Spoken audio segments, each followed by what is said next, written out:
Pilipinas Got Talent to eh.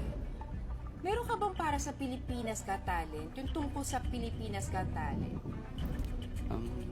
Sige po, try po natin. Pwede bang subukan kung okay lang naman? Sige po, try po natin.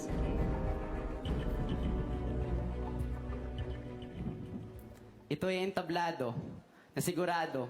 Kung ikaw ay kabado, ay delikado. Dapat praktisado at tansyado ang bawat rekado ng pagiging talentado.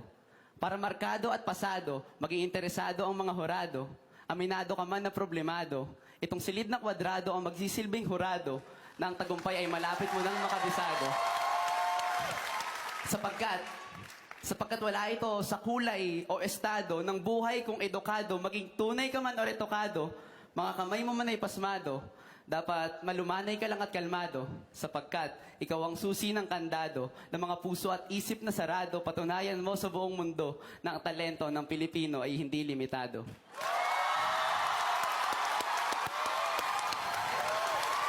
At yan ang Pilipinas Got Talent. Galing. Mahirap yung ginagawa. Kaya